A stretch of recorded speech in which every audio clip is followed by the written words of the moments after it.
It was my first day as an Uber driver. I had decided to pick up some late-night rides to make a bit of extra cash. Little did I know, this decision would thrust me into a nightmare that would haunt me for the rest of my life.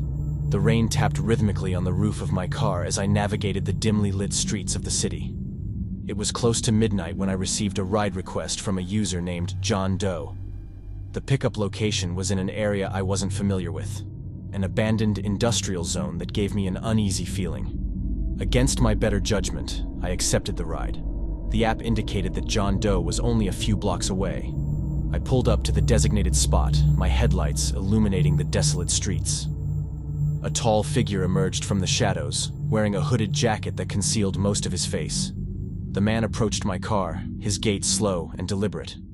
I unlocked the doors, and he climbed into the back seat without saying a word. The faint glow of the streetlights revealed his scruffy beard and piercing eyes that seemed to bore into my soul. "Where to?" I asked, trying to maintain a professional tone despite the growing unease. "Take me to the outskirts of town," he replied in a gravelly voice that sent shivers down my spine. I hesitated for a moment, glancing at the address on my phone. It was a remote location far from the city lights. I glanced at the rearview mirror, catching a glimpse of the man's cold stare. Something didn't feel right, but the desperate need for money pushed me to proceed. As we drove through the rain-soaked streets, the atmosphere inside the car grew heavier.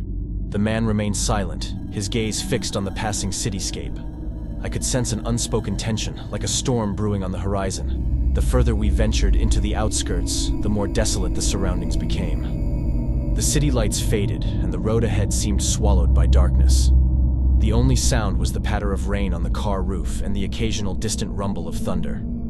My GPS indicated that we had reached the destination, a narrow, winding road surrounded by dense woods. I pulled over, my eyes scanning the eerie landscape outside. "This is it," the man said, breaking his silence. I swallowed hard, my instincts urging me to leave this desolate place. "Are you sure this is the right spot?" The man ignored my question and handed me a wad of cash that seemed too generous for the distance traveled. "Wait for me here. I won't be long."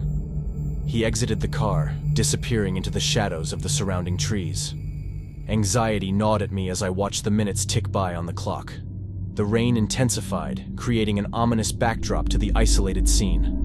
My imagination conjured up unsettling scenarios. What if he didn't come back? What if this was a setup?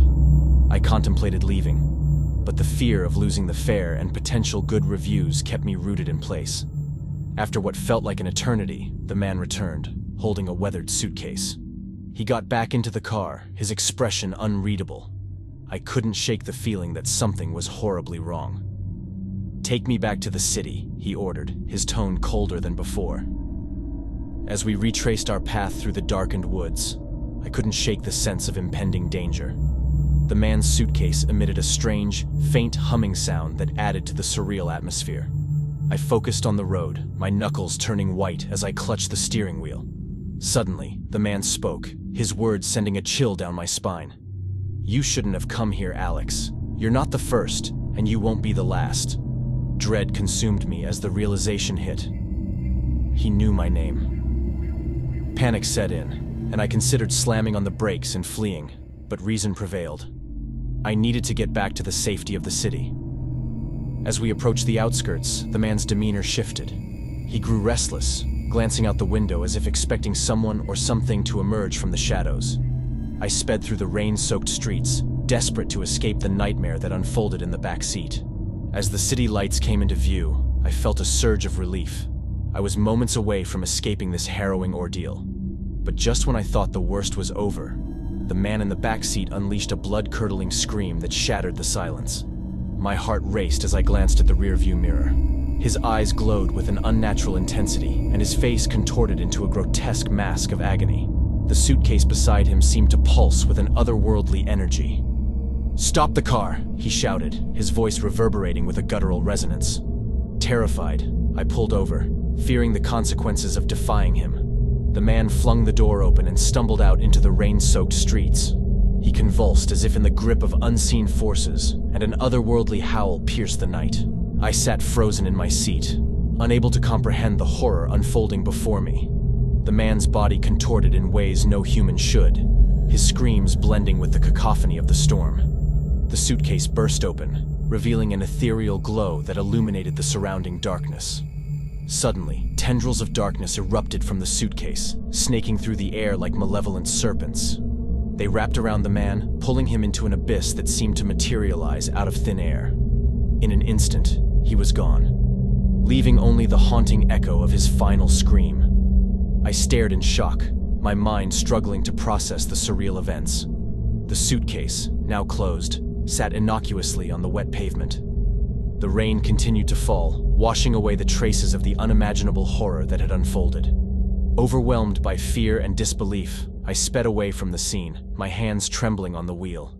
The city lights ahead offered a flicker of normalcy, but the shadows that lingered in my mind refused to dissipate. I parked the car in a secluded alley, my breath shaky as I tried to make sense of the inexplicable. The rain beat against the windows like a relentless drum, echoing the pounding in my chest.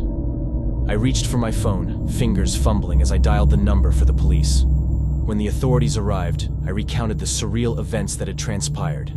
Their skepticism was evident, but the eerie calmness in my voice hinted at the trauma I had endured. As they investigated the outskirts and questioned the locals, they found no trace of the man, the suitcase, or the supernatural abyss that had swallowed him whole. Days turned into weeks, and the incident weighed heavily on my mind. Nightmares plagued my sleep, vivid visions of the man's agonized transformation haunting my every moment of respite. I became a shell of my former self, paranoia lurking in every shadow, and the faint hum of the suitcase echoing in my ears. The news reported the mysterious disappearance of an Uber driver named Alex Turner, but the truth remained concealed within the recesses of my mind. The authorities dismissed my account as a hallucination induced by stress, and I became an outcast, haunted by the memories of that fateful night. I left Blackridge, abandoning the remnants of my shattered life. The city lights faded in the rearview mirror as I drove away, seeking solace in anonymity. Yet, the shadows that lingered in my mind continued to torment me, a relentless reminder of the horrors that lurked beyond the midnight hour. And so, I became a phantom in my own story, drifting through the winding roads of an uncertain existence. The suitcase's haunting hum persisted, a spectral melody that echoed through the corridors of my consciousness. I was no longer the man who started that stormy night as an Uber driver, but a mere vessel haunted by the indelible mark of the fare beyond midnight.